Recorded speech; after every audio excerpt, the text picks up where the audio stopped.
can y'all hear me before we get started?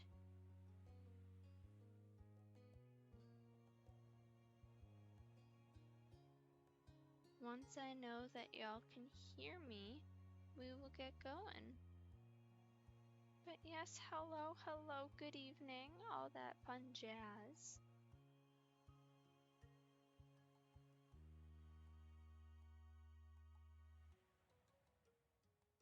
That's solid, I'm super hyped for you.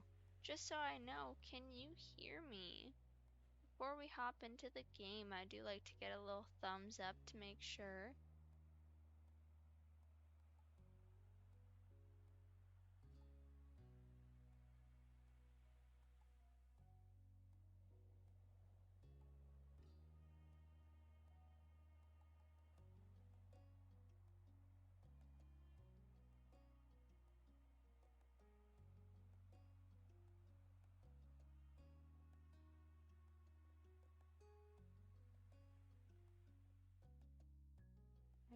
I do it this way because I have anxiety, so I'd like to know y'all can hear me before we get going. Okay, beautiful, y'all can hear me. Okay, now that that has been confirmed, you can hear me just fine. Cool beans. Okay. So for anyone who doesn't know, this is Our Life Beginnings and Always. Probably my favorite game in all of existence. And we are growing up with Mr. Cove Holden, who is freaking adorable. Such a cutie. But we are going to hop in here. My goal is, in theory, at least 2 moments. So for anyone who doesn't know, the way we handle moments is we go from left to right, from top to bottom, and then we will have, because the hang is the same moment, so then we will have 4 Baxter moments: sightseeing, drinks, mountain, and planning. But yeah, we play in that order. My understanding is that's how it was meant to be played. However, you could also switch it up if you found things that fit better in your brain. So yeah, we'll be at least getting through the hang moment today. Depending on how long that is, we might be able to get through errands too. But we will see, we will see. I also make sure that I have water. Yeah, I'll make sure you hydrate, it's important. Because I do a lot of reading and my throat gets dry. But yeah, okay, let's get into our first step 3 moment. Buddies, can we talk about the fact that this is the last step before we get to the epilogues and the endings for each of our dudes? So, like, these are our final moments. That's wild. Okay, let's get in hang.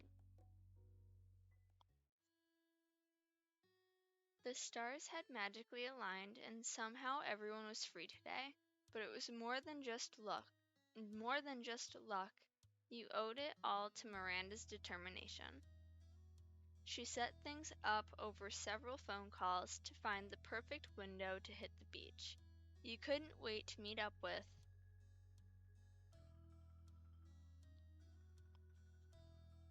Oh yeah, bring Baxter too. Terry, Miranda, Cove, and Baxter too. Coordinating schedules had been especially rough lately, but you didn't let that stop you from organizing your grand plan. You wanted your new friend to be included in all the fun. After a bit of messaging with the others, you had brought up the possibility of adding Baxter to the mix. No one objected to your request, so you and Terry swiftly put his phone number to good use. Baxter had been flattered to be thought of that early in the planning stage. Funnily enough, he'd been the easiest one to account for, despite being far being far and away the newest guy on the block. Baxter was able to rearrange his schedule to whatever everyone else needed, and you and Terry relayed the remaining details to Cove and Miranda later. Your hopes were high. Almost everyone knew each other to varying degrees, but this would be Miranda and Baxter's first time meeting. And yet, you weren't that worried. Deep down, you had a pretty good feeling that they'd get along once they got to spend a little time together. That was where things stood.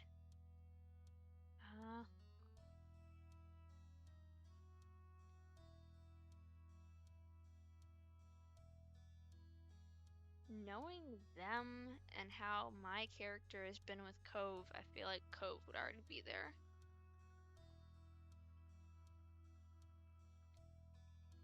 Nodding along to Cove's story, you ran through the mental checklist in the back of your mind. Baxter didn't have everyone's number, so keeping him updated on any changes was the starred, circled, most important thing you had to keep track of. Peeking at your phone, there were no new messages to read. In that case, nothing was the best possible sign. It was all still going ahead. Cove sat on your windowsill and kicked one of his legs into the air idly.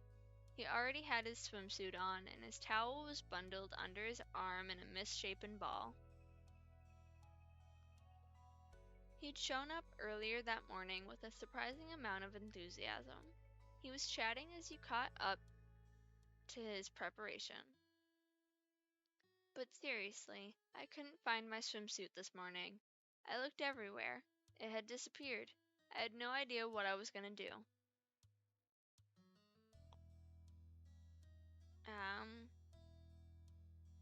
What happened to all your other swimsuits? I know that's not your only one. Cove looked away and shrugged. I might have some laundry to do. Cove is such a mood, though. I might actually do some laundry tomorrow. Oopsies.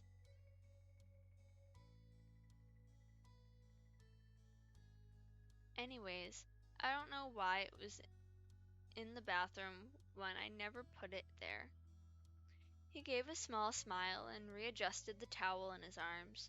You now could see that it had been folded at some point, but then rolled up and carried without much care. But I'm just glad I found it. It would have been crappy to lose my favorite chunks. It was nice to see Cove so happy and comfortable in what he was wearing. You walked over to your dresser and mused about how you had picked out your own swimsuit. Your height had complicated your swimsuit shopping. Not many swimsuits were well-fitting on someone who's petite. And then for the shape of your body.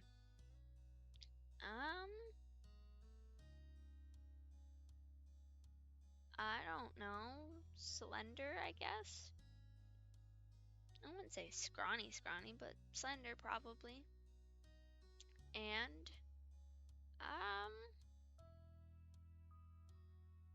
probably soft. I'm soft and squishy. There was a smooth feel to your build, without any hard muscle even if you flexed.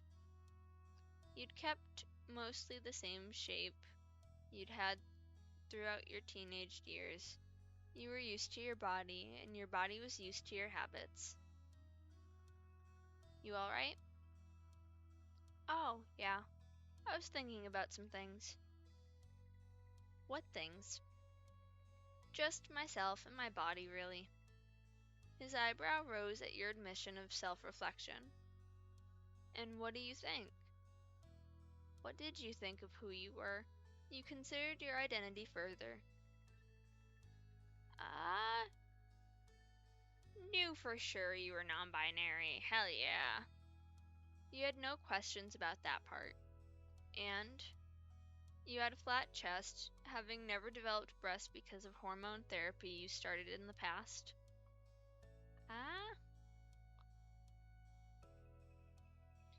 And That was exactly the way you wanted it to be. Hell fucking yeah, let's go. People had a lot of their identity wrapped up in their physical form. It shaped their self-image.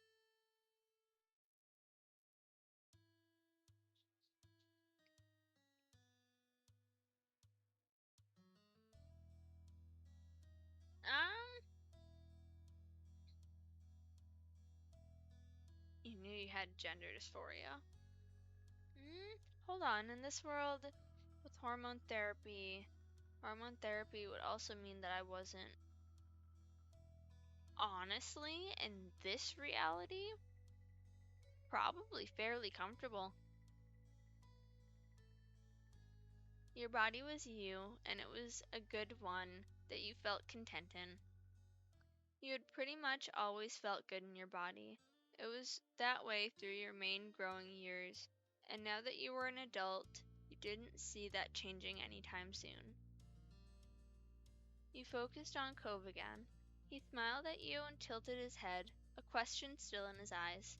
He was waiting for you to come to an answer, but before you could, you had something to say to him.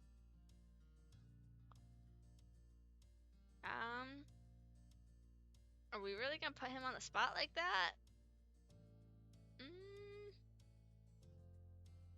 Yeah, what do you think about me? And how I look, I mean.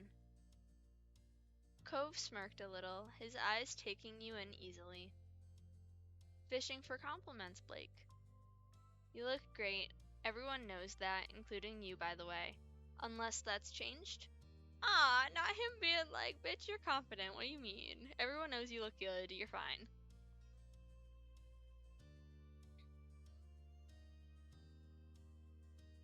I didn't want a compliment. I was just asking. Fine. Cove shook his head. His hand went up to try and unsubtly cover his smile. I was kinda worried you were so in your own head 'cause something was wrong. Guess not. I'm glad. Hey, Blake. Cove gave a bent smile, pointing to your arms. You're looking particularly shapely today. It's... He answered not with words, but a solid okay sign with both hands and the same cheeky smile. He's such a dork, I love him. Cove suddenly flushed when he realized how boldly he complimented you. He stood by it, even if he was a little red. You were a little taken aback. That came out of nowhere. You glanced at yourself. You like that? Yeah.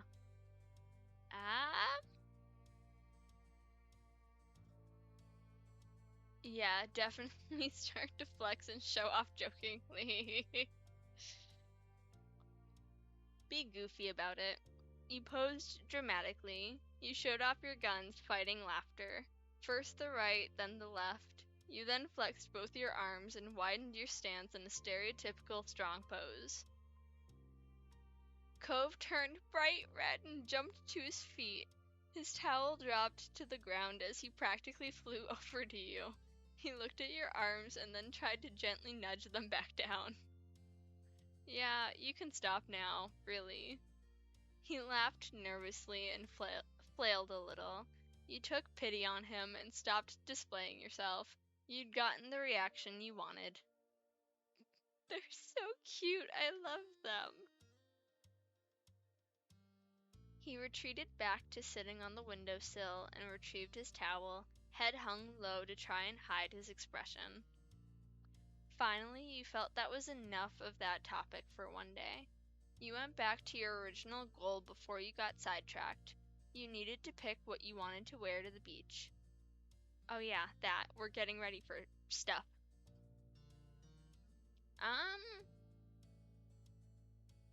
Swim trunks. No shirt. While you dug around in your drawers, you tried to think if there was anything else you were missing.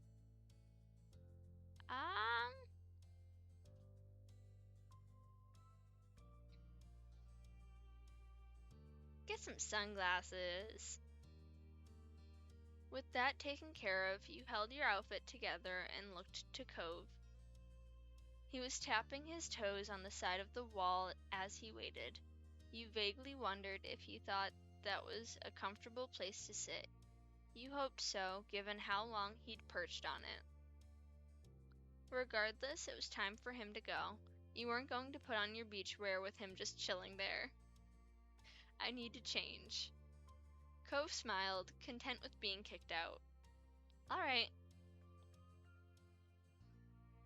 Cove lowered himself off the window and strolled past you to get to the door. He lightly brushed his fingers against your cheek when he passed by. I'll see you out front. Okay. I love the little bits of contact. They're so cute. When you were alone, you got undressed and put your swimwear on. You also checked your beach bag for the final time, and it seemed like you hadn't forgotten anything. You left your room and hurried down the stairs, ready to meet Cove. You made sure to lock your front door and walked outside. Cove stood in the road, looking down and scuffing his feet on the asphalt. When you shut your heavy door, he looked up at you and smiled. Want to check on Baxter?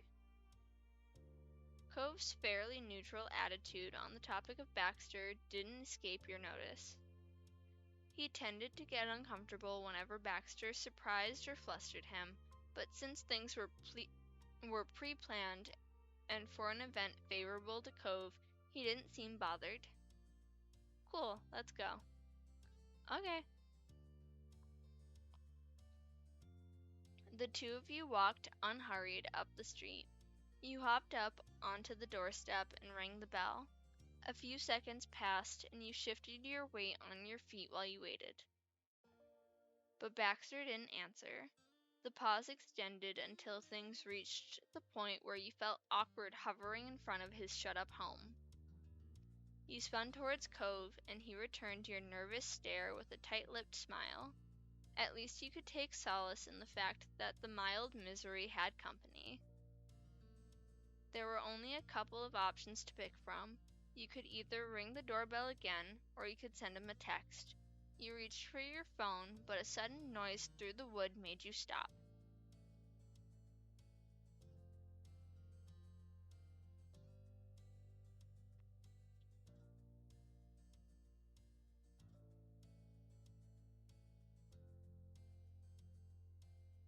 Finally, the door cracked open, and Baxter peeked through.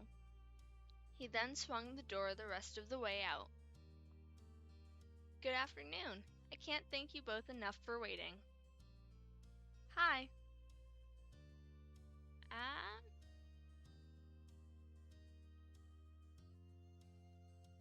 Hey.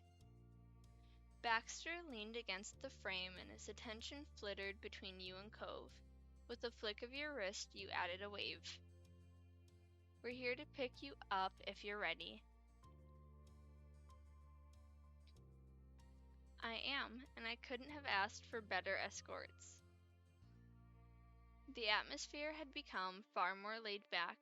Cove was the one to move things forward.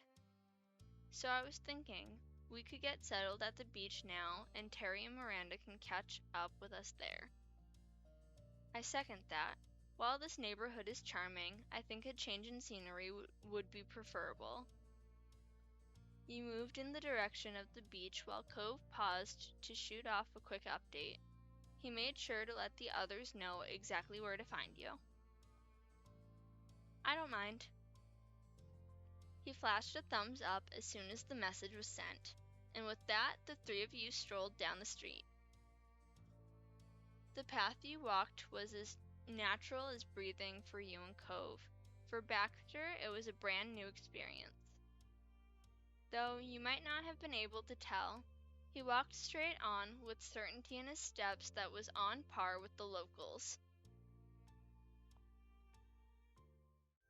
The ocean stretched as far as the eye could see. It was a perfect day, clear sky, rolling waves, and an inviting breeze coming across the water to combat the balmy heat. Cove threw his towel down and smoothed out the corners while you settled on a spot for your own things nearby. Baxter, meanwhile, hesitated, merely watching what you two had done. Before you could say anything, Baxter moved forward and picked a small stretch of beach close to yours for his own things. He meticulously laid out his pure black towel over the warm white sand. Turning away, you tried to hold back and hide your laughter. It was just so convenient that even here his black and white color scheme was inescapable. Shaking off the snickers, you were glad Baxter had the forethought to bring a towel. He shouldn't need to dry off, but at least he had a comfortable barrier between himself and the ground. Baxter stared right ahead, hypnotized by the moving water, and carefully lowered himself onto the towel. For you, your family, and your neighbors, the ocean was an old and well-loved friend. But witnessing the wonder dancing through Baxter's eyes reminded you just how vast and awe-inspiring the sight truly was when it was right in front of you. You glanced at Cove and realized that he was taken in by that side of Baxter as well. This beach was a special place for the people of Sunset Bird, and now it was working its magic on Baxter.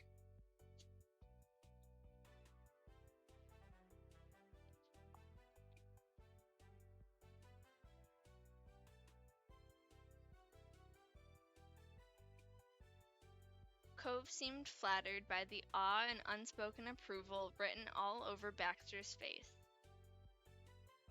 The sea meant more to him than even the others living there.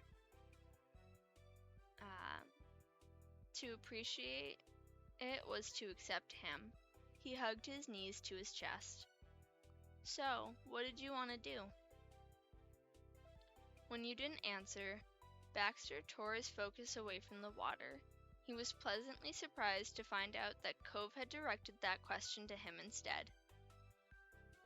Oh, I've been running on the assumption that you all had something in mind. Whatever it is works for me. We don't. Nope, no ideas. Then truthfully, I'd prefer to stay as dry as possible.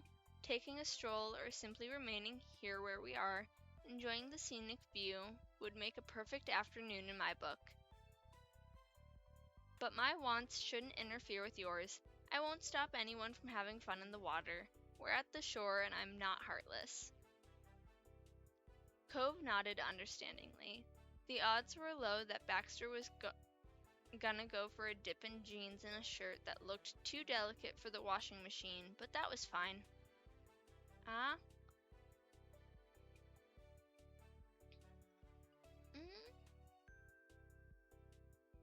You know what? Yeah, let's go on a stroll. A stroll sounds nice.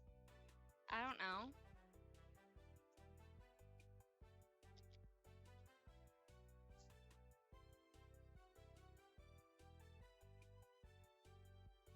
You stretched your legs in anticipation of hopping up soon.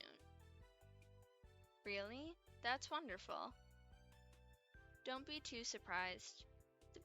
This beach is one of my favorite places to walk and explore. Wanna look for a new shell?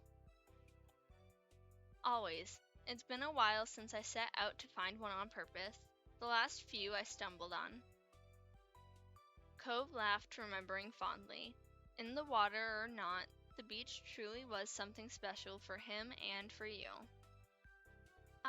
We'll have to be light on our feet then. Luckily, that's something I quite excel at.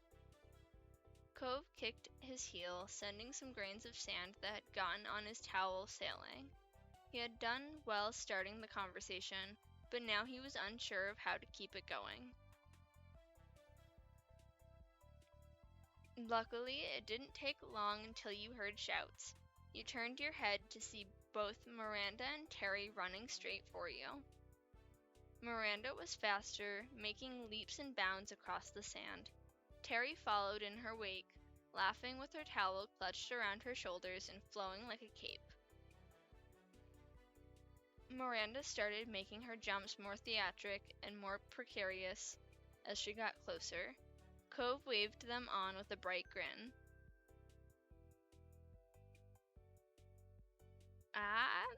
Sure, wave too, I don't know. Terry tried to wave with both hands while running, one for you and Cove, but she was distracted and lost her balance, nearly falling, laughing all the while. The two officially arrived at your little group setup, looking completely ready for an ocean adventure. They were already in their swimwear and raring to go. Aw, they're so cute! Awkwardly, Cove pointed in Baxter's direction. He remembered that Miranda hadn't actually seen him before. That's Baxter. The strange young man's presence nearby suddenly made a lot more sense to her. Miranda shyly waved with a cheerful smile. Hi, nice to meet you. Likewise. Baxter offered her a handshake, and Miranda grew confused at his formal gesture, checking the reactions of her friends on if she was the weird one for thinking this was weird. That only made his smile widen. I can assure you that I'm harmless. You knew Miranda well enough to recognize the worry she was trying to hide behind a more collected front. It was easy to imagine that she might have felt somewhat intimidated. Baxter had an air of maturity about himself, while Miranda was a little bit childish and shy in comparison. Hesitantly, she clasped his hand and gave him a proper shake. Thanks for meeting us here today. It's my pleasure. Baxter placed his other hand gently on the back of hers while he spoke. They both let go and Terry sprung forward. Hello, hello! She teasingly punched Baxter's upper arm. Nice to see you too.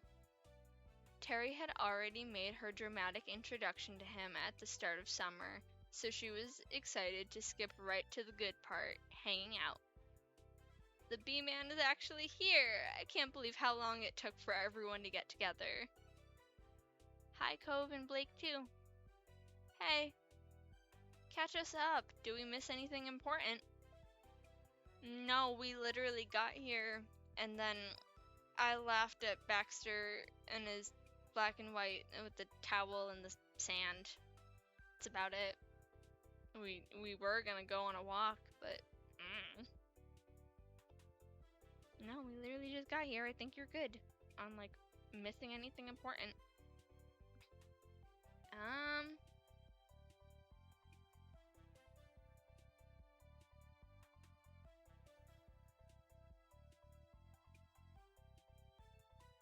Yeah, I think I'm gonna go with the top one. Other than Baxter appearing in the neighborhood, it's been totally normal. That's probably a good thing. We might not be so lucky with the next big thing that comes our way. Terry crossed her arms and nodded sagely.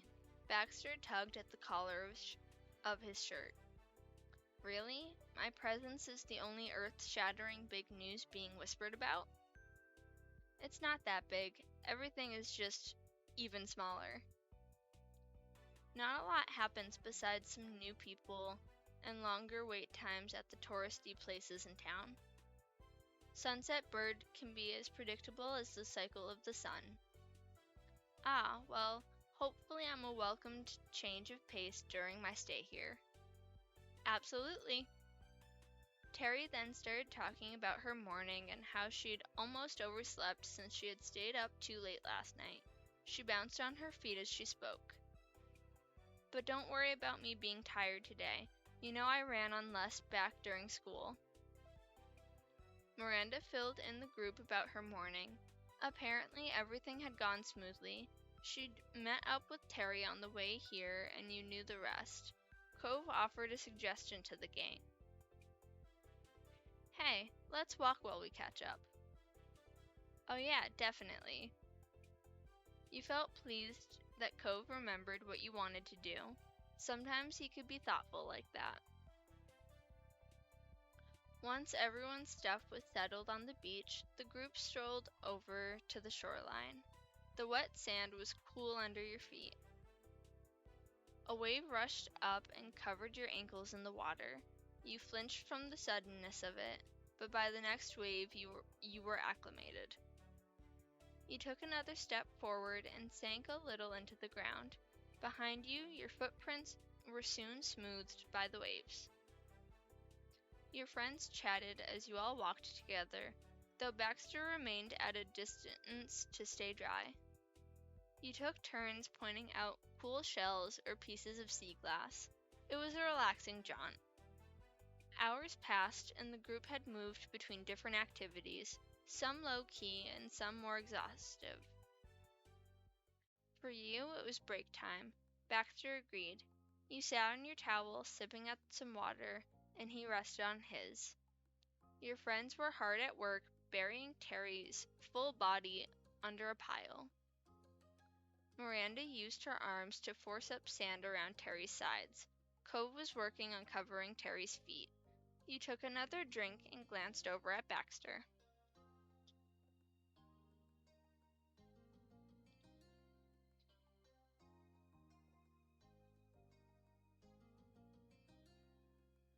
He was staring at the water, but there was an entirely different feeling radiating from him. Rather than pure awe, there was a level of discomfort marring Baxter's expression. You wondered what was bothering him. Suddenly, he turned towards you as if he could feel your curiosity prodding at him. He surprised you with a kind smile. "I've never swam in the ocean before." He let that hang there and absent-mindedly brushed some sand off his thigh. After spending so much of your life in Sunset Bird, you honestly struggled to believe that. "I've been on boats, of course, but I can't imagine being fully immersed in the ocean. It's a bit, well, frightening. It seems endlessly deep and unpredictable, with powerful waves and rapid current. And there are creatures lurking in there. Some of them are larger than me. It's unfathomable. You don't play with something like that. If I enter that water, I'll never return from it. The ocean will swallow me whole. That's what I think." His smile strained under the weight of his growing nervousness. Baxter had always carried himself so calmly. This genuine vulnerability left you speechless. And then you heard Miranda screech. Your attention immediately switched over to your friends. You registered that Terry had gotten impatient and shifted her legs. The walls Miranda had been meticulously building collapsed into a wet heap of sand. She surveyed the damage critically. "We're gonna have to start over on that part. Do you want to give up on this now?" "No way. The burial must continue. I'll try not to move anymore."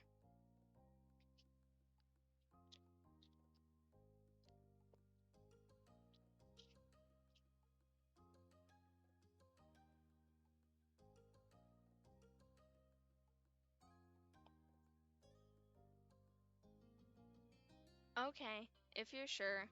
I'll try to fix this." Miranda started to rebury her, and Terry shot her a thumbs up. She realized too late that moving her arm was a bad idea. More of the sand on her crumbled, and Miranda put her head in her hands. "Don't worry, I've got that part." Miranda nodded at him with appreciation. They got back to work, redoubling their efforts to pile sand over the limbs of their friend. Baxter caught your eye, and you both snickered at the interruption. As it grew quiet again, you offered Baxter some words.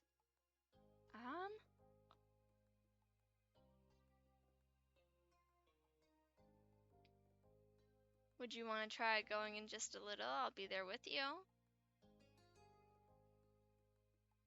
Baxter's near-perpetual smile flattened into a thin line. He swallowed visibly. "I'm not saying you should go for a swim. You could get your feet wet, feel the waves brush against your toes." He ruminated on your suggestion for several seconds. Gradually, you caught the upturned twist of his lips. "Well, I suppose I could manage that." "Then let's go." "Let's." One by one, Baxter removed his sleek black shoes and gently set them on his towel. You noticed they had a slight heel to them. Next, Baxter peeled off his crisp white socks and stuffed them inside the shoes. Finally, he rolled the tattered edge of his jeans up to his calves. The two of you got up and approached the ocean's edge. As soon as the water rushed forward and tickled his skin, the air got caught in his throat and Baxter froze in place.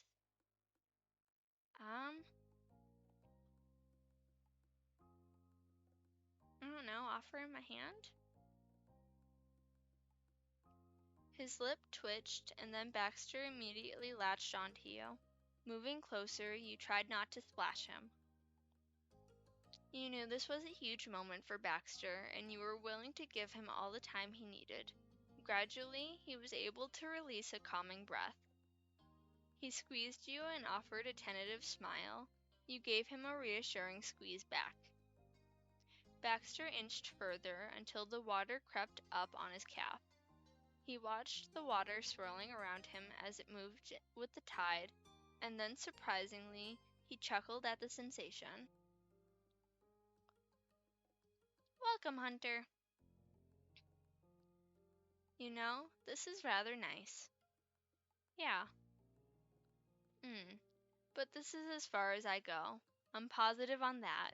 Okay, that's so fair though. But you know what? That's such a good step for him and his fear with the water. I love Baxter, oh my goodness. He's just such a sweet bean. Don't get me wrong, I love all three of them. But Baxter is the one. That's okay. Right here is perfect. I'm just glad this wasn't too bad for you. As am I. Baxter stayed there and viewed the waves not from a distance but from within their embrace. His nerves ebbed until you two were relaxed in that bubble of each other's company. At least by your side, he could enjoy the feeling of the ocean from a safe level. Stop, they're so cute. Oh yeah. Resembling the Kool-Aid Man, she kicked herself out of the ground with gusto. Sand went flying in all directions, and a Terry-shaped imprint was left behind. Terry, what the fuck? Miranda yelled again, and Cove chuckled. There probably wasn't a better way to get out of it. The suddenness of the incident startled you and Baxter enough to let go of each other's hands. You didn't get to join in on burying Terry, but you didn't mind. The one-on-one time you did get with Baxter was something you wouldn't have missed. You waved cheerily to your friends, and the five of you regrouped about halfway between the towels and the destroyed tomb. Man, I'm ready to wash this off. Terry looked down at herself and laughed. She tried brushing the wet, mushy sand off, but most of it stubbornly clung on. She only succeeded in moving around where it was on her. Terry's grin tilted when her gaze landed on Baxter. She shrugged awkwardly. I'm not expecting all of us to jump in. Thank you. Don't worry about me. It was never my intention to swim. Please don't let that stop your fun. Wait, what? It's simply not my preference. Terry squinted and thoroughly scrutinized him. She wasn't satisfied with his answer. Oh boy. I think I get it. You're new here. You don't know what to do with the great wide sea. Just hold on to my back and I'll take you out into the water with me. That sounds like Baxter's personal hell. I don't think he would enjoy that at all, literally. Your place is right up the street. It's not too late to change. Ah, while I greatly appreciate the gesture, I must decline. I've experienced as much of the salt water as I want to already. What are you? Can you shut up? No one cares. No one asked you. You know what? You're getting turned the fuck off. No. Shh. Shh. No. You're supposed to turn off when I do that. Okay, why are you ignoring me? What is this thing's problem? So help me, I'm gonna disable that shit later, because I'm annoyed. Yeah, power off. Shh. Interruptions. Water break after that shit. Destroying my thoughts. Interrupting my reading? That phone has the nerve. Okay. Are you sure? I can totally handle it. I'm a lifeguard in training. Terry, I thought you hadn't signed up yet. Shh, I will, and that's what counts. I don't think that's how that works. Yes, thank you. But it's just so sad to leave you out. You know, me and Cove only became friends in the first place because we're beach people. You can be a beach man too, B-man. Her crescent-fallen gaze slid to Cove. He nodded understandingly. Surprisingly, Baxter chuckled. I understand where you're coming from, and I'm sorry for any upset I might have caused, but please trust me on this one. I'm perfectly fine. Let's leave Baxter alone. Boundaries, guys. I may not be much of a seafaring man, but I have gone swimming before. Pools and lakes are no trouble for me. In fact, I would guess I've done certain water-based activities that some of you might be too nervous to try. Cove's lips pursed. He raised his chin and stared, not so much threatened by Baxter's accusation, but insulted he would even make such a challenge. Oh boy. You pissed off Ocean Boy. Like what? I surf. I have a dad whose entire business is about water-based activities. I went on a jet ski when I was 8. What could you have done? He notably didn't mention the results of his young jet skiing adventure, and Baxter didn't show any hint of doubt about Cove's accomplishments. Baxter straightforwardly answered the question instead. Skinny dipping. Damn! Oh, Cove is gonna combust. Cove is not gonna survive this one. Look how red he is! He was not prepared for that answer. Cove's jaw dropped. That suggestion left him scandalized and the reddest you'd ever seen him. Poor Cove. That doesn't count. So you haven't done it then. You might want to, especially since you already enjoy the water. It is rather liberating. Baxter was making an honest recommendation. You could tell it wasn't his intention to come across mocking Cove's lack of experience there. However, Cove was still completely thrown. Cove is freaking out so bad. That suggestion of Baxter's was even worse than implying he was more confident in the water than Cove. The silent beat was broken by Miranda's embarrassed attempt to stifle her giggles with the palm of her hand. Her cheeks had grown flushed, and you knew it would be a while until she was confident enough to even dare to make eye contact with Baxter again. Terry, meanwhile, gave Baxter an impressed nod and then instantly lost all composure. She fell into boisterous fits of laughter, holding tightly onto her own stomach. It's not that big of a deal. Yeah, I would say, it's not as big of a deal everyone else is making it to be. So dude went skinny dipping. No one's asking us to do anything right here, right now. Like, who cares? Not that I think it's something I would even partake in, but not something to be judged or laughed at or cove over. Like, I think we're fine.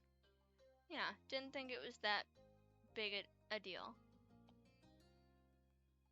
You took another lap around your friend's dramatic reactions before catching Baxter's attention. It was a little silly to find that so shocking, especially coming from Baxter. Yeah, if anybody was gonna do it, it's him. Did I say something wrong? The playful tone in his voice told you everything you needed to know.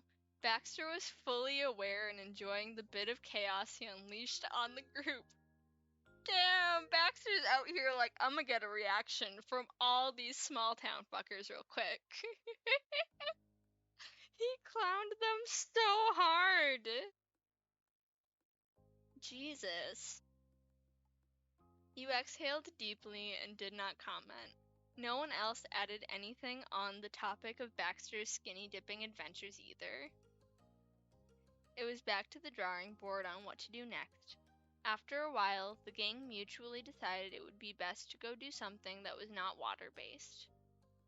The five of you continued to have a good time. You went on a shell hunt. Miranda managed to find the biggest while you found the most colorful. Cove caught a tiny crab. Oh my goodness, that's so cute. You did a bit of everything. There were impromptu games to just soaking up each other's company. However, after a while, you all had ran out of water, drinkable water anyway. It was decided that you'd head to Cove's house or yours. Things were gathered, and you started to cheerfully walk up the road. What's next? I don't have anywhere to go, so it could be whatever. Same, I guess we can keep hanging out? Terry snorted and readjusted her grip on her things. Don't sound too sure there, Cove. By this point, you could see your house. It hadn't taken you long to make the trip. The conversation continued with everyone throwing out suggestions. Are people hungry? She looked from face to face in inspection. Cove and Miranda shrugged in concert. Baxter didn't react. No one was overtly opposed to it. Cove is such a sweet boy. I love him. However, you weren't really starving. It wasn't quite a mealtime. We could get dessert. Miranda put a finger to her lip in thought. With a smile, her voice became more confident. Yeah, that would be fun. Terry considered it and then shot Miranda a thumbs up. Sounds great to me. I can definitely go for that. What dessert are we talking here? I think that's a good idea. When the topic of dessert was raised, Baxter hummed with interest. This caught everyone's attention, as nothing else had drawn a comment from him in a while. If that is the next event, would we be willing to try ice cream and similar frozen treats? I like the sound of that. But why? Baxter shook his head ruefully. Truthfully, the one thing I have wanted to do while I am here is to see an ice cream truck in person. My hometown doesn't have one, and neither is there one around my campus. It is a summer tradition that I have missed. You and Cove stared at him blank-faced. Miranda pressed her lips together and shot a glance at Terry. Her expression was like a stone. That was a dramatic drop in mood. Am I being jauntily touristy right now? He was entirely off in the guest. Baxter could only watch helplessly as the people around him remained unusually sober. Cove voiced the consensus of the locals. I've never been to an ice cream truck either. What? Are you serious? Miranda nodded her head and Baxter's composure shifted into incredulity. Me neither. Same. Yep, me too. There isn't an ice cream truck in Sunset Bird. We have an ice cream stand on the shopping street. It's not exactly the same, but that's how it is. Oh, and sometimes we got ice cream at the park during big events. That was from a cardboard box, though. Still not a truck. I've only gone to ice cream parlors and got ice cream from the freezer part of grocery stores. Uh-huh, but sometimes my family makes it homemade. Baxter grinned, for once on the same ground as his new companions. I've normally only eaten at restaurants after a meal. I never realized that ice cream trucks were so rare. Unexpectedly, Cove was the first to agree with Baxter. He narrowed his eyes and spoke firmly. Then yeah, let's find a truck. I've got to do it at least one time. Yeah, Baxter's onto something. We've all been missing out. Not the ice cream truck hunt.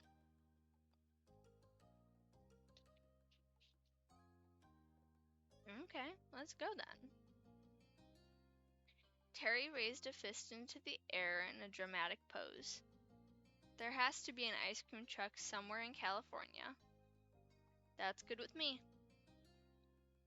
Baxter brightened more, seeing his suggestion receive support. Miranda smiled at him. You could only guess her first impression of Baxter, but given how she had relaxed around him, you imagined he was growing on her.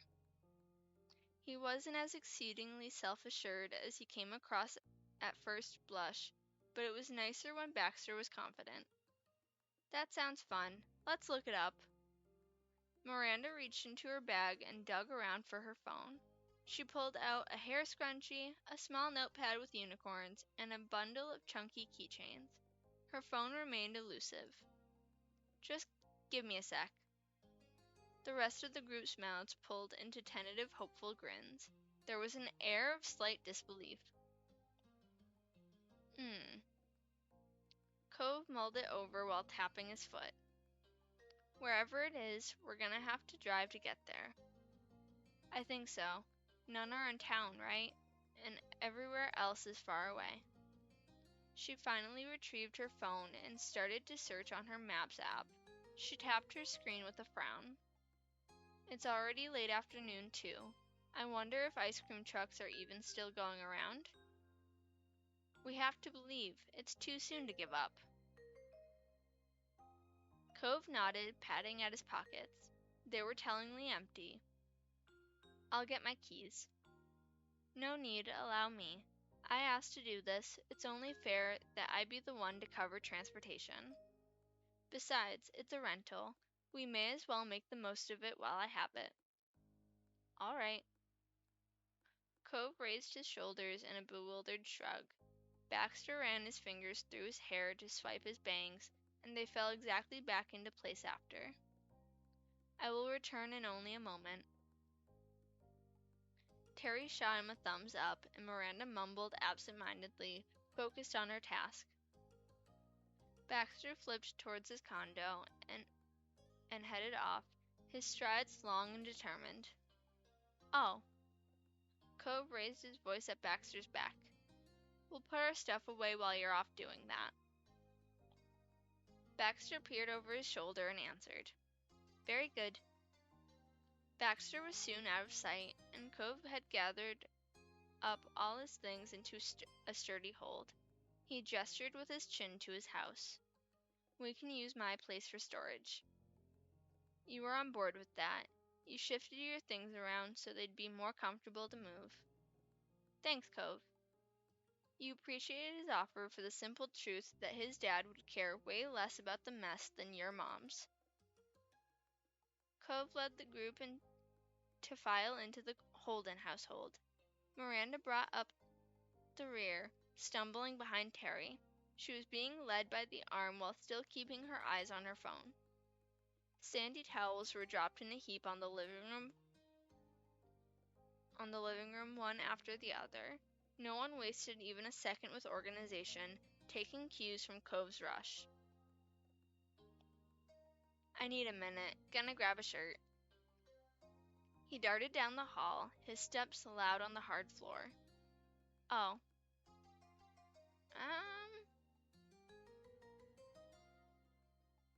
It'll be fine. Cove returned, now decent in his Orca t-shirt. Terry hooked her arm around Miranda's and used her other hand to wave towards the door. When you got out, you could see Baxter's shiny black vehicle idling on the street and awaiting its passengers. Cove went for a seat in the back without consideration. He was not going to be in the front. Sure, yeah, why not? But you would. With you going to the passenger seat, Miranda and Terry followed Cove. "Welcome to my car, friends. Do we know where we're going?" Miranda nodded slightly and leaned forward to hold her phone up. Her persistence had bared fruit. "There's some suburbs surrounding the city where ice cream trucks have routes during the summer. I can't tell exactly where they're going to be when we get there, though. That is more than enough." The two conferred on directions until Baxter decided to route towards a random neighborhood street in the area as a starting point. He took off, the car gliding across the road with minimum vibration affecting the cabin. It was the smoothest ride you'd ever had in a vehicle. In the heat of excitement, Terry reached up from the middle seat and punched on the music. It connected to Baxter's song list, and your eardrums were struck by the pounding of a regular drum. A guitar riff shrieked out after. It was on a punk metal track.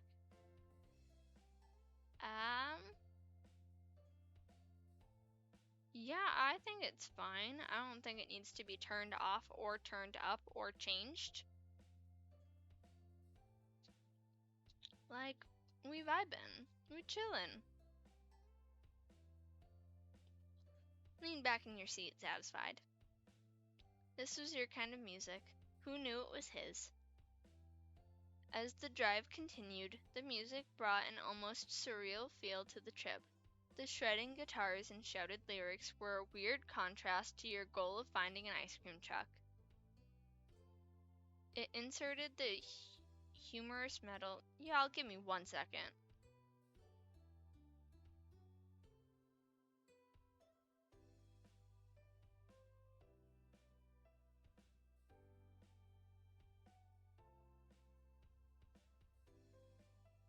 Hey, let's try this again.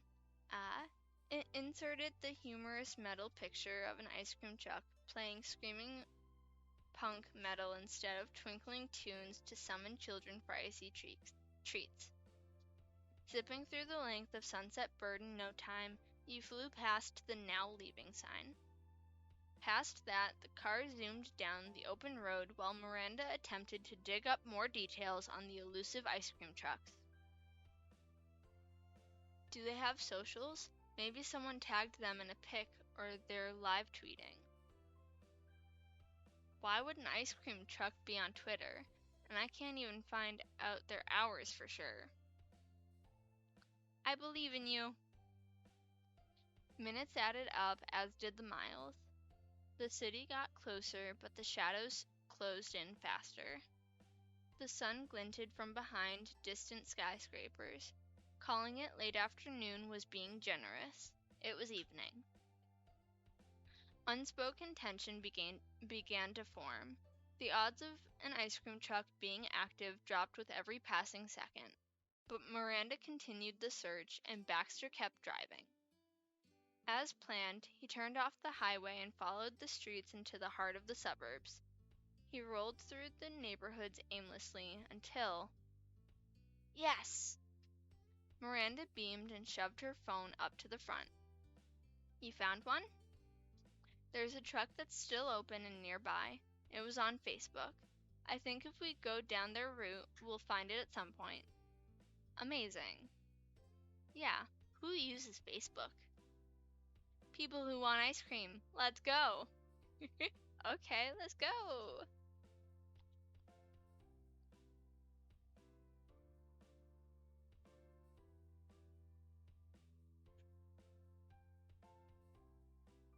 Please direct me. I can't read the post.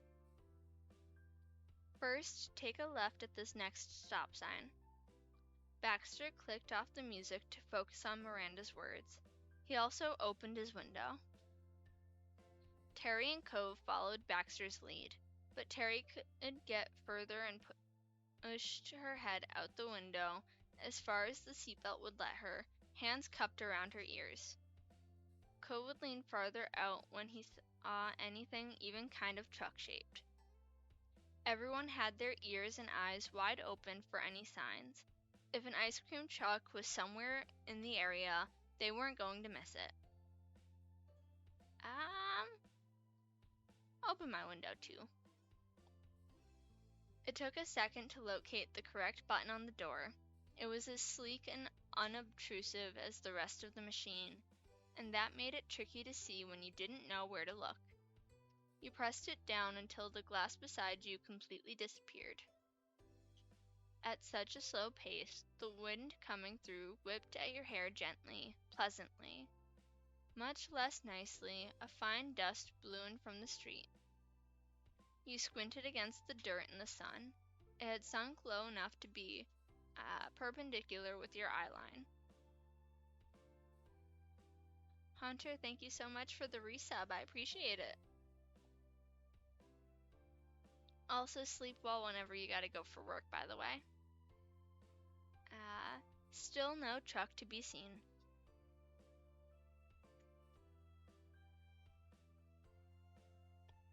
Plans change, get to watch more? Hell yeah, love that. The houses you passed seemed older, probably built decades ago. Some had colorful lawn decorations and well-kept flower gardens. Others were nothing but green grass. Conversation stopped entirely once Miranda had told Baxter all he needed to know. He drove through the residential streets like a hunter on the prowl. The target could have been anywhere. And 8 a.m. work, so I can stay up for a couple hours? Cool beans. He turned a corner. Faint laughter filtered in through the windows. You heard birds chirping and rustling leaves. But in that moment, none of that mattered. That's not what you needed. Fingers were crossed and breaths were held.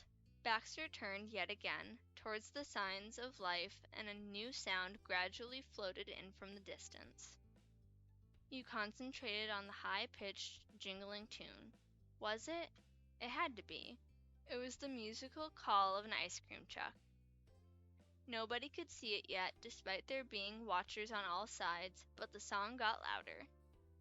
Baxter followed it persistently, his fingers tightening their grip on the wheel. That jingle was the Pied Piper, and everyone was drawn in by it. The car came to a crossroads and stopped. That instant, a clamor filled the car. Everyone, even the ever-relaxed Baxter, cheered or gasped in sync. An ice cream truck drove right by, in front of your very eyes. It was technically white, but covered with so many brightly colored pictures, the original paint was more of an accent. Stickers with warnings such as "Go slow" and "Watch for children" stood out in red, and recognizable characters in edible versions were in a grid labeling them as A1 or C3 for convenient ordering. It was like a moving treasure chest of frozen goodness, and the temptation was too strong for some. Still in the middle of the intersection, Cove's door popped open, and his seatbelt zipped up against the cushion with nothing left to protect. Cove was gone. Oh boy. Dude said ice cream truck going right now. Wait for Baxter to get out. What are y'all doing? This was his idea. Terry and Miranda went after Cove. Terry, with her usual exuberance, yelled, "Oh yeah." Well, I appreciate their enthusiasm.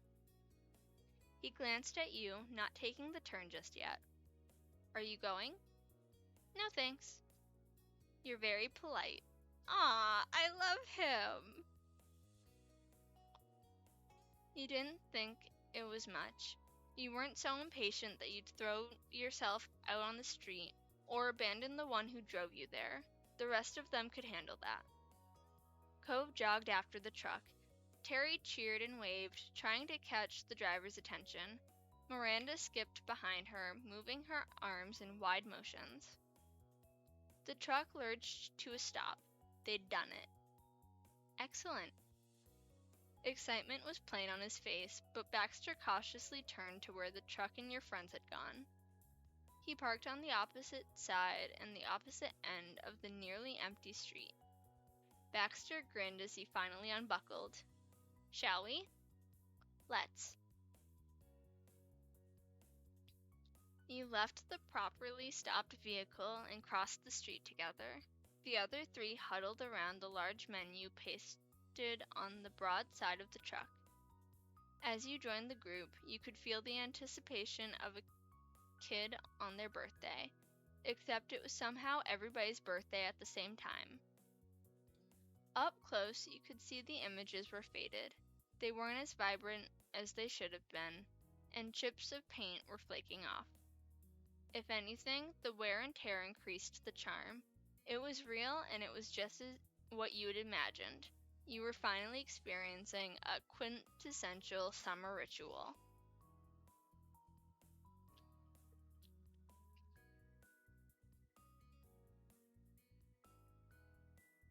Ah, the ice cream truck. The order window lifted, and the driver gave a hearty greeting. Good evening. Good evening to you. Hi. Hey. Hello. Hi. Thanks for stopping for us. Sorry for chasing you. No. Thank you for stopping by. Can I get you something? Absolutely. He beamed with victory, a cat who got his cream. Then he gave his first check over the options and shrugged. However, we do require a moment. Of course, no problem. Take your time. That started the great ice cream discussion. Ice cream was serious business and took consideration. Miranda was firmly in the camp of actual ice cream options, making the valid point that you'd come for ice cream. Terry wasn't convinced, neither was Cove.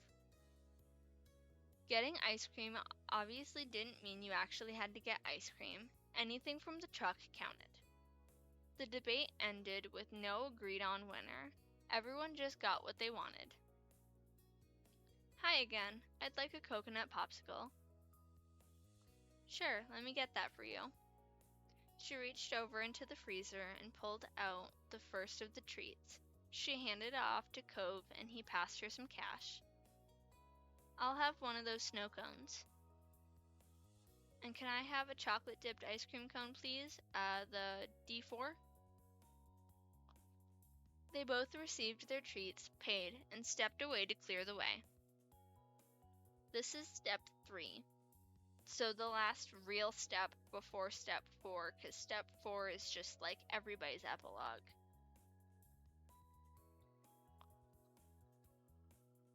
You decided to order. That's a lot of options.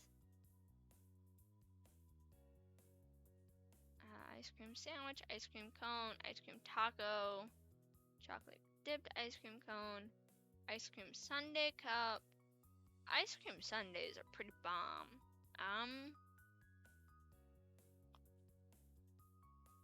I think I'm gonna go the ice cream sundae cup. Baxter, meanwhile, had yet to finish staring at the menu. With intense scrutiny, his eyes went over the rows of advertised frosty desserts long after everyone else already had theirs. It was getting awkward, especially for the lady in the truck who would be stuck there until he finally got around to ordering something. Terry tried to break the ice, or ice cream, and cracked a joke. Just get what Blake got. The ice cream is totally white and the chocolate sauce looks almost black. She found that to be a side splitter, but it didn't even make a dent in Baxter's revere. The world around him was lost to the palace of his mind. Baxter? Still no reaction. A new strategy was needed. Terry stuck a hand in right front of his face, cutting him off from the pictures, taking all his attention. He blinked, and the spell of those tantalizing treats was broken. Oh, I'm sorry. Is something the matter? That's what we wanted to ask you. You've been quiet for a while. Ah, yes, I have been. Baxter put a hand to his chin and popped his hip out to one side. The focus that had been so centered on the truck was now set upon the rest of you. With that pose, and his already eccentric style, Baxter looked like a side character in a cartoony mystery game. One who was definitely not the criminal, but still needed to be cross-examined for important details. My problem is this. I'm unsure if I should get a dessert that's my usual taste. If I do, I'd be certain to enjoy what comes from the ice cream truck. That would be nice. But on the other hand, this may only happen once.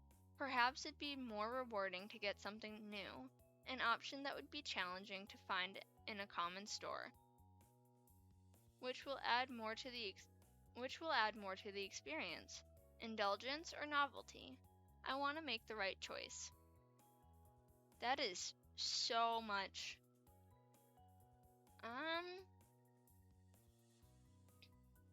Get whatever you want and then you can try what I got too.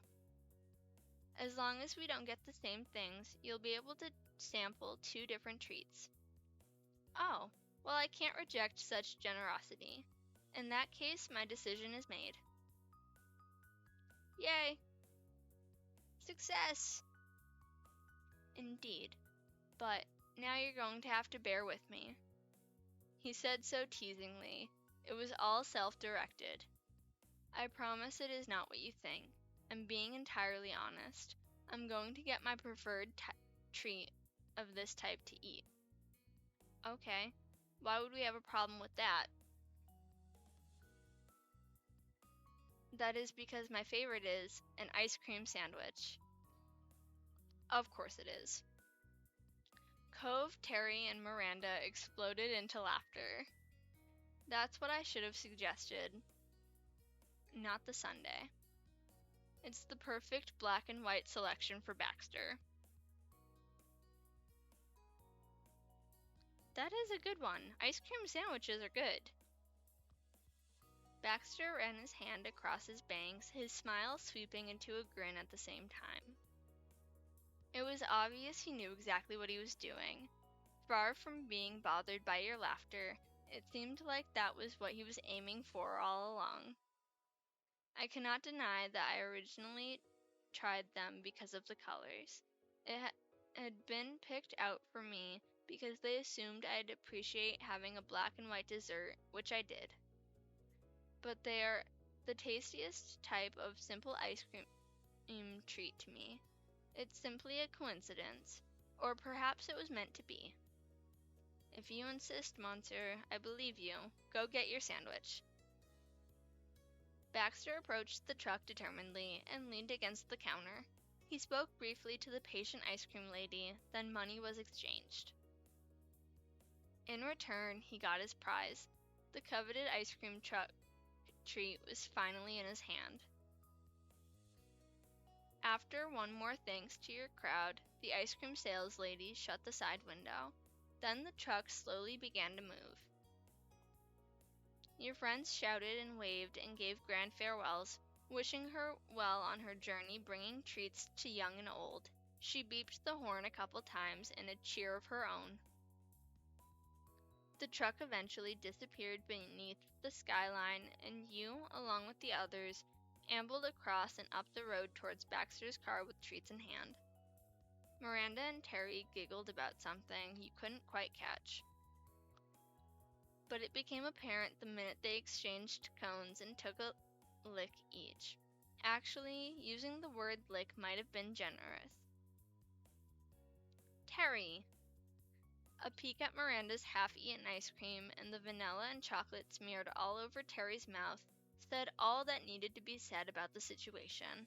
Oh no! Terry pitched forward, clutching her head, the cone nearly hurtling to the ground as she pressed into her temples with both hands. Ha! Karmic justice! Brain freeze, huh? How tragic. She was so young. Cove looked to the sky and shrugged. Oh well. You elbowed him in the ribs and he went staggering off, clutching the most grievous wound. Then Cove pinched the edge of his popsicle stick, waving it like an accusatory finger in Terry's direction before taking a bite off the top. The regret was immediate on his face the minute he crunched down on it. He stiffened into a covesicle. Luckily, both Cove and Terry made full recoveries after a minute. Cove bumped his shoulder into yours. He was careful he didn't send you flying. Hey. Hi. He wants a bite, doesn't he? He was the one who approached you, yet his eyes didn't meet yours. Instead, they were sharply focused on the dessert clasped in your hand. I knew it! Do I know Cove or do I know Cove? He wants a fucking bite. His blue eyes finally met yours in a single fluid motion. The look was pleading. I mean, we've shared food with him our entire freaking life at this point. We've been sharing food for like a decade. Who cares? Cove was never good at hiding what he wanted. Then again, he never really made a point of trying to be. His mouth didn't even need to voice the intention, the desperation, but it still did. Can I try some of yours?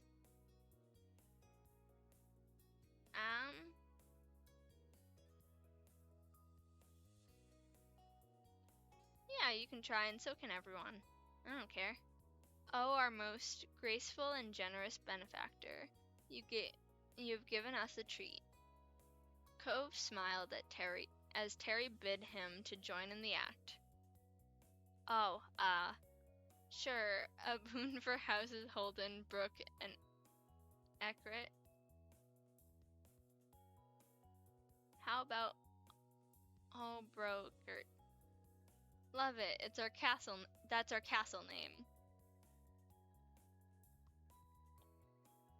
When did we get a castle? The question went without an answer. Pass it over, buddy. Miranda nibbled at her cone through chuckles as Terry took an enthusiastic taste of your treat and followed that with an approving nod. Are you done yet, you dessert hog? Nope, that's the trick, Randy. I never have enough. She grinned. Her teeth were blue. Well, I too am generous and benevolent. Randy did a mock curtsy, holding her cone out to you like it was a fancy goblet. Please do me the great honor of a taste test. It was a quick enough exchange, met with Miranda's queenly approval after you had a selection of her ice cream yourself. You can try mine. I don't need any. Oh, are you sure? It wasn't like him to deny a treat, but it also wasn't like him to take something without paying it back in spades either. Not since you were little kids anyway. He fidgeted uncomfortably, nails scraping against the thin wood of his popsicle stick. I wouldn't have offered it if I wasn't sure. Your reassurance set him at ease again, and he gratefully took your ice cream sundae cup in hand to sample himself. A number of reactions shifted through his features. Curiosity at first, intrigue, confusion, before finally settling on something neutral. Good? Once he had his fill, he passed it back and made an okay gesture with his now free hand.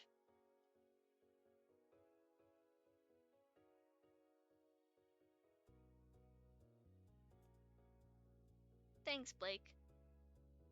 You weren't sure what was so complicated about vanilla, but didn't ask any questions. The mind of Cove Holden was an enigma. The others continued chatting as you clocked that there was a notably absent figure from the party. It was your fifth and newest addition to the group, who also happened to be the one who drove you guys here and made the plan in the first place, Baxter. Your eyes followed the retreating backs of Miranda and Terry, then to Cove, who already started to outpace you the minute you relaxed. You attempted to see if Baxter had gone even further ahead.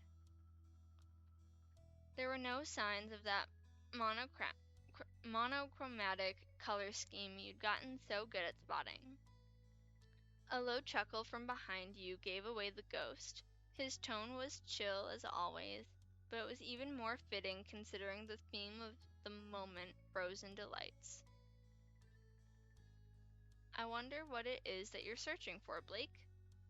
You felt bad, not noticing that he'd been quiet since you gave your well wishes and sent the truck off on its way. You imagined he would have fit himself into the conversation without much issue, but he hadn't. Instead, he hung out at the very end of the crowd, inspecting his dessert with the gravity of a man who only just faced his fear of the ocean for the first time. You slowed to a stop altogether and waved on the others when they checked on you. Baxter's walk turned into a brief jog, aware that you were waiting and not wanting to keep you. It wasn't long before he came up from behind. You fell into step beside him, the two of you silent as he passed a wondering glance in your direction. Hey, when exactly did you plan on coming to try mine? That was the plan. Yes, that's right. Wonder turned to relief once you made it clear you hadn't forgotten the promise. I merely intended to wait my turn. How polite. Baxter held an open palm out, waiting for the proffered treat to be handed over. Pass it over. He took it gratefully. Baxter turned the treat side to side, searching for a good angle to approach before settling and just biting it. Baxter was silent as he considered the taste. He returned it to you, still contemplating. Then, when it was off his hands, he gave his review. It was interesting. You are too kind, Blake. Would you care to try mine? It is delicious. Ah? Yes, please. It was messy to snag a bite when the cookie part of the sandwich crumbled to dust after your teeth made contact. The ice cream nearly dropped as you fought to get both in your mouth. Baxter broke out in easy laughter. He revealed a stack of napkins from his pocket. He offered you a couple for your troubles and returned the rest. You know, you're the only one sensible enough to have taken napkins. Accepting the paper wipe, you scrubbed the sticky residue off of your face. I'm wearing white, Blake. Of course I would. It's more like half white. The other half is black. And that still doesn't mean you need 200 napkins. Why is Baxter me, though? That's true. Perhaps I had more than enough because I thought you might need them. Uh-huh. Then what's that there? You pointed right at his face. There were traces of his dessert in the corners of his mouth. Baxter reached up to his lips instinctively. When his fingers met the sticky remains of his treat, he immediately removed all evidence. Ah, thank you. What are friends for? He stood straighter. The words put him less at ease instead of being reassuring. Not to mention, Baxter wasn't the type to hunch to begin with, so he was trying to fix something that wasn't an issue. I suppose they're exactly for times like this. Thank you. Hey, buddies. Terry waved her snow cone on high as she called out to the both of you. When did the others get to the car? All right, we're coming. You called to her before you and Baxter took off up the street. Terry pointed her partially melted snow cone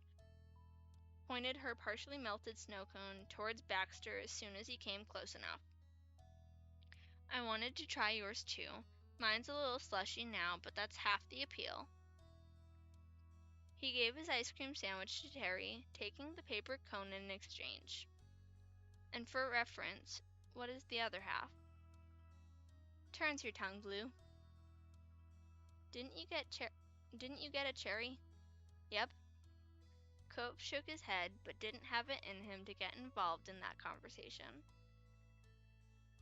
After they each got a chance to try the other's desserts, Baxter and Terry swapped again. Then Baxter leaned against his car hood while everyone else happily situated themselves around the area. Randy and Terry both took seats on the sidewalk curb, apparently heatedly debating the possibility of blue cherry being a real flavor. Terry had a fair argument considering raspberries weren't blue, and yet blue raspberry did exist for some reason. Cove hovered nearby, crouching himself on the summer-warmed asphalt. He stretched and strained, trying to lick a stream of melted coconut popsicle running down his arm. You remember you can't lick your elbow, right? You never could. Ignoring your well-intentioned warning, he pressed on, his face squished against his forearm, tongue angling to try anyway. I can do it. It's personal now. He's such a dork. I love him. The limits of the human body were a pain, but it was still pretty funny to watch him try and fight against it. With the absence of the ice cream truck's music and the thrill that came with that, the street seemed entirely different. Houses quietly lined the street, and you now heard the rush of the wind. Branches swayed overhead in the breeze and leaves rustled. It didn't carry the comforting smell of sea salt. So here we are. Terry heartily licked the side of her snow cone. She leaned on her fist, the arm propped up on a raised knee. Her tongue was extremely blue now. Far away from where we belong and who knows where, camped out in front of some random suburban person's house. Miranda tilted her head back to look up at the mailbox mounted in the concrete. Rocking to one side, she craned her head to get a read of what number was on the side of it. Thank you to the fine people of 231, whatever the street is. They didn't do anything for us. Thanks, ice cream truck lady. Right, and thanks for driving us all the way out here, Bax. Can I call you Bax? Before he could answer, Terry sucked in a bit of air and waved it off. No, that's not right. I'll work on it. Baxter chuckled, taking another bite of his sandwich. There's no need to thank me. It was exactly what I had wanted to do.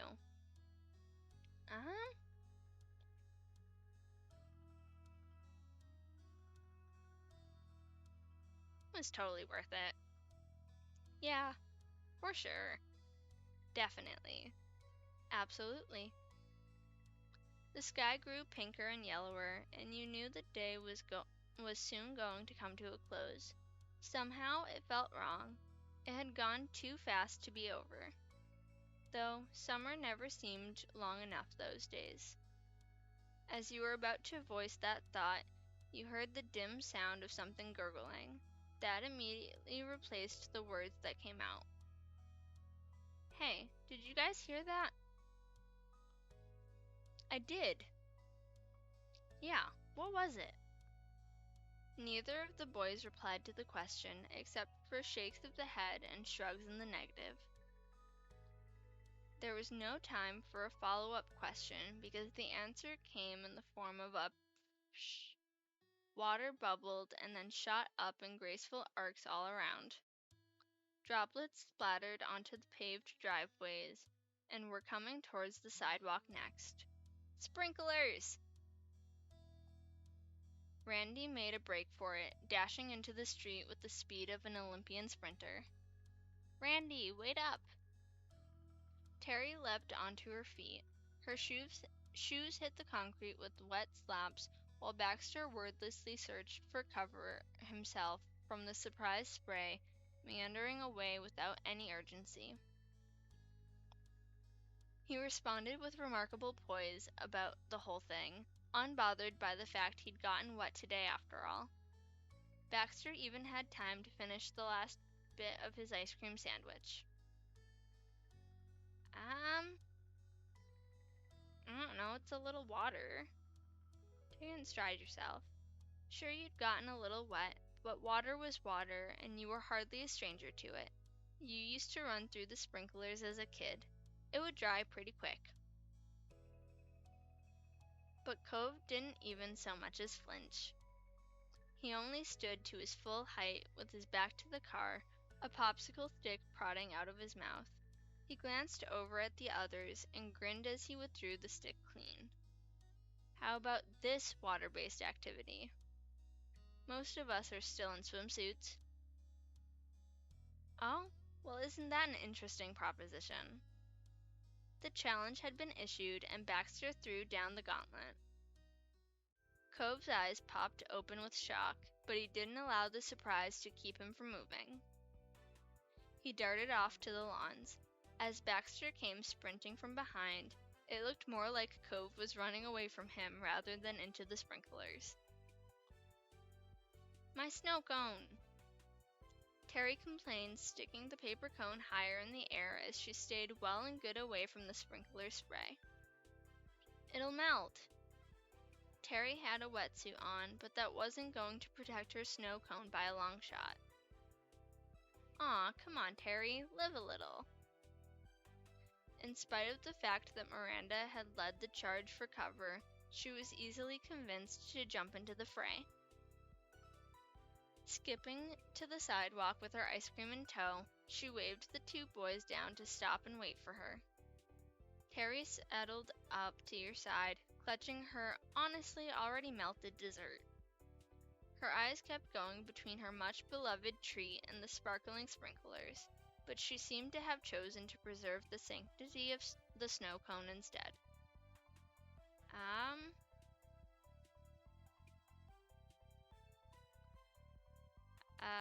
Forget everyone else, those sprinklers were yours. Hell yeah, let's go.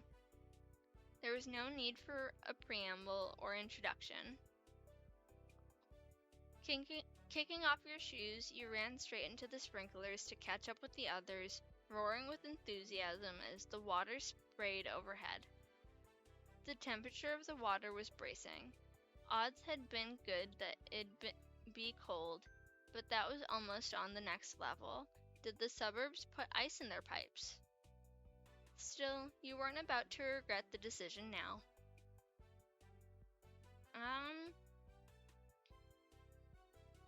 Dashed back and forth between the rows of sprinklers. You sprinted down the whole length of the spray as if you were in a relay race.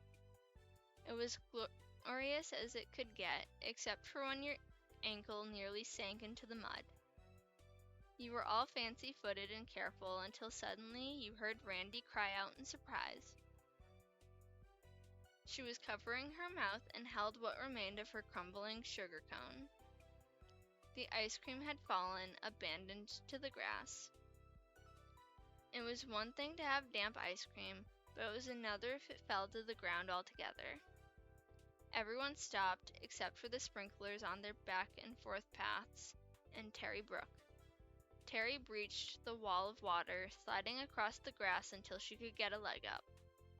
On one knee, she lifted her snow cone in offering as if it were the finest bouquet of roses.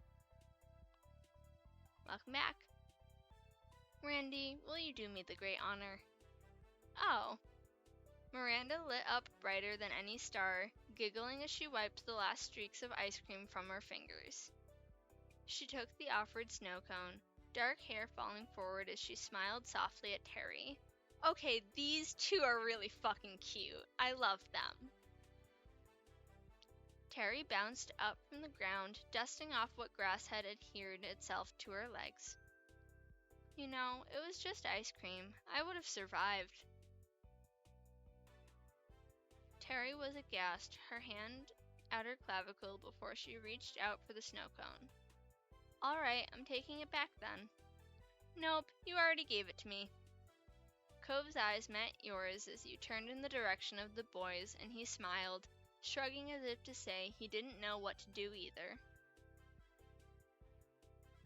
The two were already invested in a new game of keep away until Cove stole it right out of their hands, only to be immediately dogpiled by both. Ah! You turned to search for Baxter to see if he was going to join the fray, but he was distracted. His attention was squarely fixed on Miranda and Terry, watching as they argued about whose snow cone it was and if Cove really had a stake in the matter. "I see," he hummed, stroking his chin with consideration before brown eyes met yours, and the thoughtful expression gave way to a lax smile. He chuckled, gesturing to them as he gave you a look as if to ask if this was typical, an answer to which you readily provided a big thumbs up.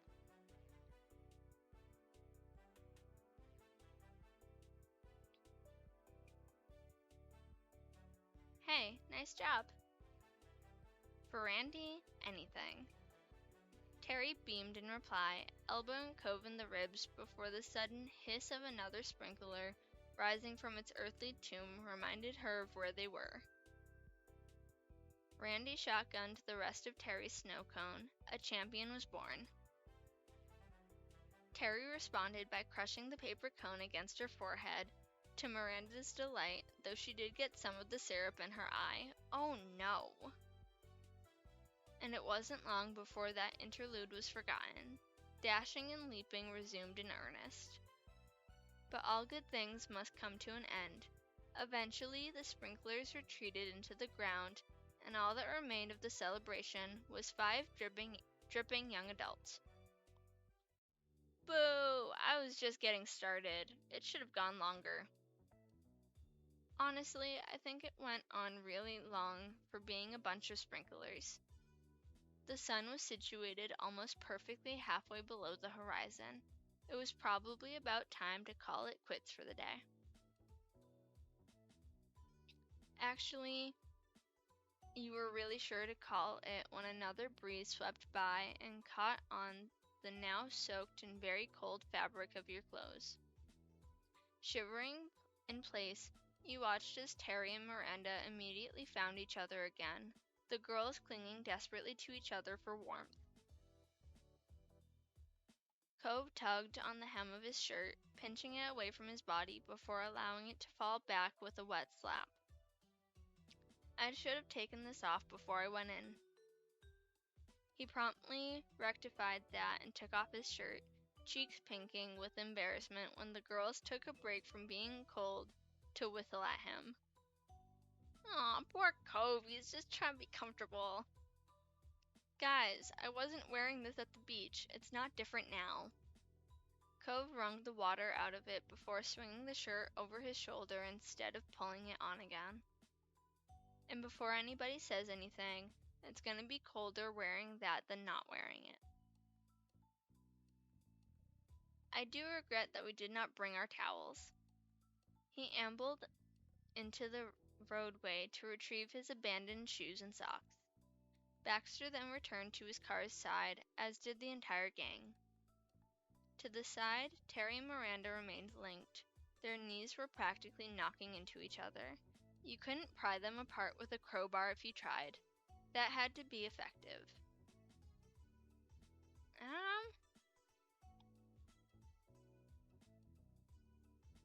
Shook your head in amusement at the situation. Baxter then gave the group a once-over. Miranda and Terry were still chattering their teeth, and Cove, in spite of claims to the contrary, wasn't doing too hot either. It would be no trouble if we were to return now. I truly don't mind if the car gets wet. Randy and Terry vehemently and loudly disagreed with the suggestion. "It's a rental. They'll probably charge you if we track all this water in."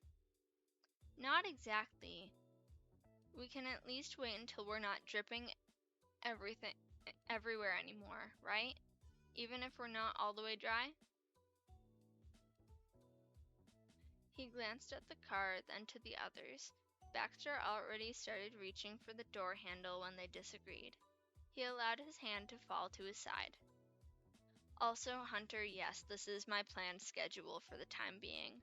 However, I will be taking tomorrow off. I'm spending the day with T." "I suppose it would be tragic to ruin leather upholstery. Thank you. It is kind of you to be so considerate. I am certain my acquaintance will appreciate it." Terry mouthed acquaintance to Miranda, then over to you, only to be met with equally confused shrugs from you both. Cove shook his head until water started flying from his hair. It splattered against the side of the car, already wet from the sprinklers earlier. Hey, Cove! If it's fine with Baxter, then we can stay a while longer. Absolutely. Staying longer didn't mean staying still, though.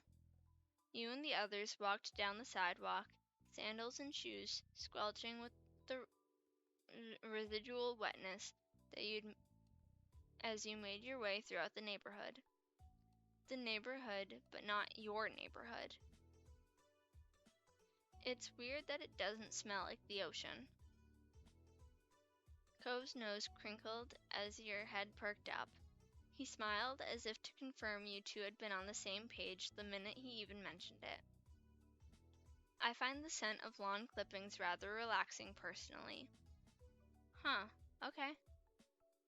Your band of five continued to meander past a street sign, and Terry narrowly managed to avoid getting her shoe stuck in a gap in the concrete. You know something? I know a lot of somethings. Miranda offered cheekily, grinning from ear to ear as she looked in your direction. Good work, Randy, but I don't know how we got from the beach to here. The very important quest for ice cream, remember? She swatted Baxter in the side with her free arm. He rubbed at the place, and you wondered if it actually hurt him or if it was for the dramatics. Hey, you can add sprinkler running to your list of water-based summer activities.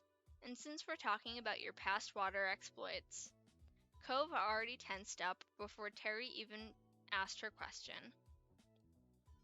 How do you end up skinny dipping anyways? Cove dropped his face in his hands, shaking in disbelief, while Miranda snorted a quiet, "Oh my gosh."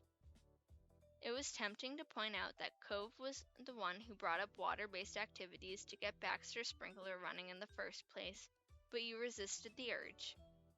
Impressive segue, Terry. What, you guys aren't curious? I'm just asking what we were all thinking. The people want to know. I'm the people. Baxter gave a subtle, non-committal shrug. It is not nearly as intriguing as you might imagine. I believe it was about 3 years ago. I was vacationing at a lake cabin and was dared to by those in my company. A dare? A tale as old as time. I believe it was around midnight and the water was freezing, but it did make for a memorable trip. As I said, it isn't a particularly remarkable story. When you heard the sparse details, it was easy to believe. That seemed exactly like the kind of thing that Baxter would do. He may be accommodating, but the minute that Cove challenged him to something, it was on. More remarkable was today's adventure, I wager. It is not every day that I am able to go running through the sprinklers or chase an ice cream truck across the city. Much less with such delightful company. Oh, you. Terry let one hand dangle daintily. Her opposite one was covering her mouth as she acted like one of the many old ladies you could find around Sunset Bird. Baxter didn't reply, gaze now fixated on the sidewalk in front of him as you all continued ahead, one square of concrete after another. No, truly, it reminded me I am not nearly as old as I might sound. He grazed the back of his neck with his hand, holding it there. Then he stared up at the sky, but it was clear he wasn't staring at the clouds. He was searching for something past it that wasn't there anymore. Yet the last time I've done anything of this nature was when I was a child, running around with my old friends and causing havoc to our poor unsuspecting town.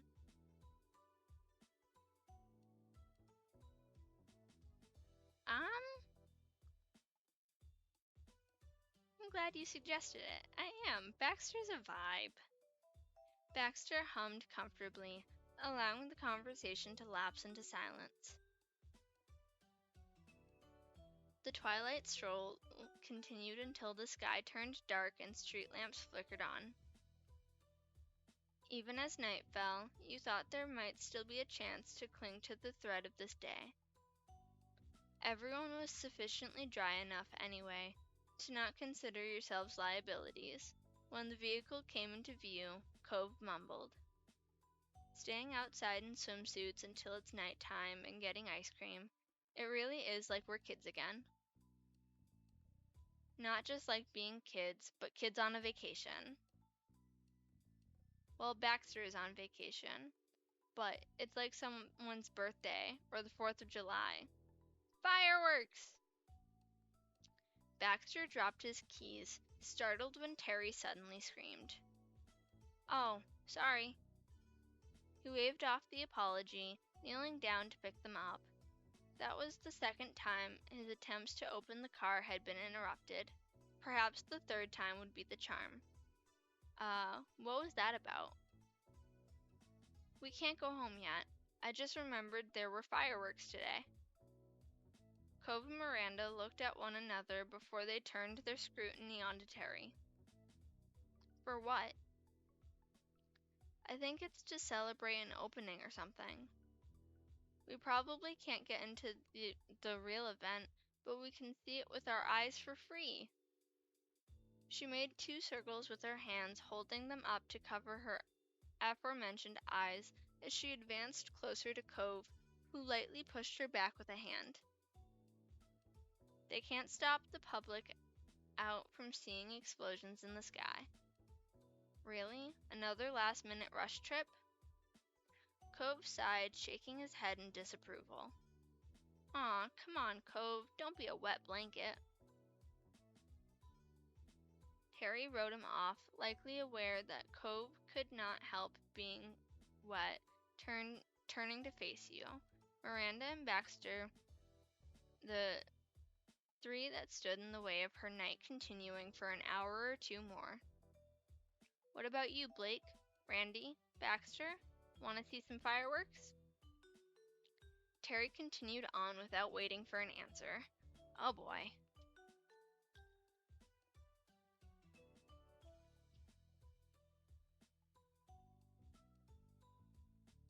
Isn't today all about summer experiences? What's more summer than fireworks? That's a good point. It's fireworks. We gotta go. With the theme of today? I guess they are fireworks. Alright, whatever. What's one more scene change? Yush, I knew this was a good idea. In turn, 4 sets of eyes looked to Baxter. As the driver, his answer made or broke the plan. He chuckled softly. "In for a penny, in for a pound. I'll go. Genuinely, there's nothing better to occupy my time tonight. We better hurry or we might miss it." Cove rolled his eyes but laughed. There was no time to lose. The fireworks were sure to start soon. If you didn't want to miss any part of it, that meant you needed to book it now. No, this isn't a DLC. This is actually the first moment, so the top 5 moments are the free moments. The gang hurried into the car and were slowly blessed with the warmth after Baxter turned on the heater and it began to kick in. Terry wiggled in her seat, proudly announcing that she had the additional gift of seat warmers to the envy of everyone else in the car. However, the goal wasn't to sit there, enjoying modern accommodations. It was to get back out of the car as quickly as possible. It took a while to get out of the winding streets of the neighborhood, but eventually Baxter reached the freeway and zipped straight to the city. For the second time that day, you were met with the silhouettes of skyscrapers in the near distance. But now they were illuminated by explosive bursts of greens and purples. "It's starting!" "Oh no, are we going to miss it?" Baxter's hand rested on the gear shift, digits curling against the handle before he switched into the right lane to exit off the freeway. Wait, the GPS said... No, there's somewhere outside of the city that I intended to visit. I believe we can stop by there and catch the show. It's an unblocked viewing area. Baxter, you are brilliant. Pedal to the metal. Unless you're already speeding, then don't go any faster. Cove and you turned towards Miranda, but she was hardly paying attention, her hands covering her cheeks as she cheered Baxter on while simultaneously advocating for traffic safety. Baxter tightened his grip on the wheel, changing a few more lanes before he exited and threaded through another tangle of local streets. Eventually, the car rumbled to a stop at a waterside path as a waterside path appeared in the dark. Everyone piled out one after the other, sprinting from the parking lot. Cove, Miranda, and Terry scrambled up the edge of the path at the water's edge. Baxter stayed in the middle between the start and the end, folding his arms as he hovered behind the crew. His eyes were less fixated on the sights unfolding before you than they were focused on the other three. High in the sky and far away, it was the perfect way to watch fireworks. Less crowded than it would have been in the city, and quieter than it would have been there too. It was kind of funny. You and your group lived in or around the city almost all your lives, and it was Baxter who found this place for you to enjoy. Tourists did tend to put in the effort to find scenic spots. People who could theoretically see something every day didn't always take the opportunities around them. Ooh. Randy pointed out a golden firework and beamed. Ah, that's so cool. Terry held up a hand for a high five, and Miranda obliged her. Terry whooped and shot you a smile. What color do you think the next one will be? Without giving Baxter a glance, Cove answered immediately. Green. It was orange. Baxter chuckled, but wasn't interested in calling Cove out for being wrong. Is that your favorite color? Green? It's one of them. I think that's nice. It matches you. And is yours black? That's one of them. Cove smirked just a little and left the conversation there. Stay by Baxter. Baxter had continued watching the other three before he suddenly turned left. His eyes were on you as soon as you'd gotten near. How do you do, Blake? Enjoying the view? Yeah, it's gorgeous. I like fireworks. Well, that is no small relief, I will say. The others had taken notice of your absence at the waterfront and had begun migrating the crowd farther back. Baxter glanced over his shoulder when he noticed you staring at something behind him. He waved as they jogged to the car's side. Is everything okay? And are you? Miranda's brows knitted together with clear worry. We can head home if you're not. Yeah, it's no problem. We love everybody checking in. They were sweet for worrying, but you shook your head. It wasn't that you were upset, you were just happier where you were, same as Baxter. I'm alright. Don't worry about it. I'll be here. You can watch it where you want to. Well, if you're sure. Still, despite your reassurances, Cove searched your eyes for any answers to the contrary. Do you want me to stay back with you?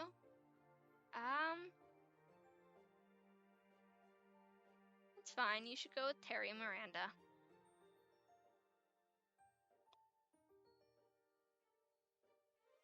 Cove smiled softly before quietly retreating. He stopped to take another look at you on his way to the water's edge, but eventually relented as you waved him on. Baxter picked a good place to watch from. Every point and every angle of the view was dazzling.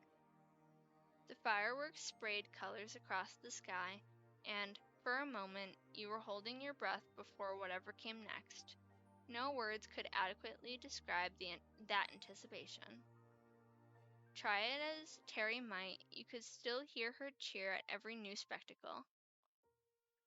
It had been nice and toasty in the car, but since you were outside and not moving, you couldn't help wrapping your arms around yourself, trying to trap the warmth. Baxter tilted closer, but kept enough distance between you to remain polite. His eyes met yours in wordless invitation, half lifting an arm in case you needed to come closer. Aw, yeah, rest your head on. Not the snuggle. Absolutely snuggle close to him. You slid into his arms, a puzzle piece fitting right into the right place. He hummed, low and agreeable as he held you close enough to press his warmth into you. You could feel his heartbeat thrumming. He adjusted your position so that you could both see the fireworks and rested his head comfortably on top of yours. Your eyes continued to search the sky when Baxter spoke up. His voice was impossibly quiet in the way that things are when it was important. You look amazing. Do you know that? The fireworks show immediately became unimportant. They might have all fizzled out into nothing as far as you'd been aware. Oh, thank you. The corners of his eyes crinkled as his gaze settled on the horizon, though you couldn't tell if it was out of amusement at the situation or some unexpected shyness. In the dim light, you could make out the glare of the fireworks in his eyes. They hadn't vanished after all. I've been meaning to tell you that all day, since we were at the beach, when we were walking side by side after the ice cream truck left. It may surprise you to know that I am not adept at picking my words. I care a great deal about what I say and that it makes the correct impression, yet I am not always successful. My approach is off, really. Fortunately, even I could realize there wasn't a right moment to tell you that.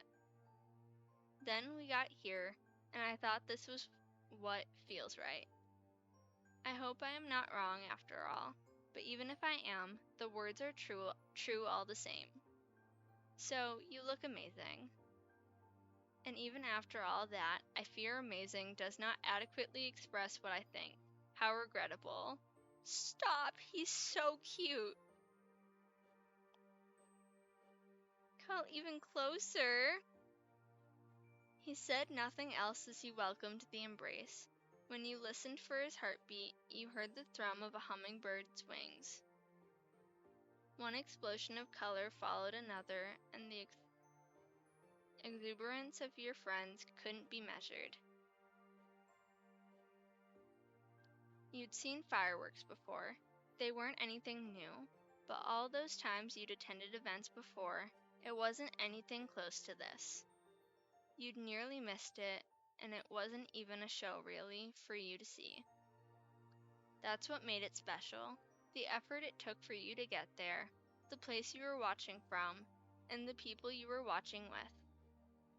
The finale of the fireworks took center stage, dozens scattering across the sky, and the sparks of them descended into the sea below. It was as if they were impossibly far away, distant stars, and yet also close enough to reach out and touch them. In the back of your mind, you knew that there would likely never be another day exactly like this one. When it was over, it'd be over forever. And that made it a precious experience. You vowed to hold it onto the memories, feelings, and this one single moment for as long as you possibly could. Well, so much for us doing too. He's so sweet, I love him. Don't get me wrong, Cove is adorable. Derek is the dude, but also Baxter. Also Baxter so much. So just to recap, we will be playing them in order from left to right, from top to bottom. and then we will get to Baxter's 4 moments, which I am hyped for it to be centered around my dude. I love B-Man so much. But on that note, I am going to call it here. Thank you so much for hanging out with me. I appreciate you. And Hunter, I do want to say good luck on your journey as you figure out the world that is Twitch. Genuinely, I am glad to have been able to offer you some tips, tricks, advice, and well wishes with that. I did also just drop you a follow back here, so that's one more person off of your goal of 50. But yeah, y'all, as always, take care of yourselves, be kind to yourselves. It's hard being a person, you're doing the best you can. I am proud of you. And don't forget to live a life that pisses off a bigot. Bye, y'all.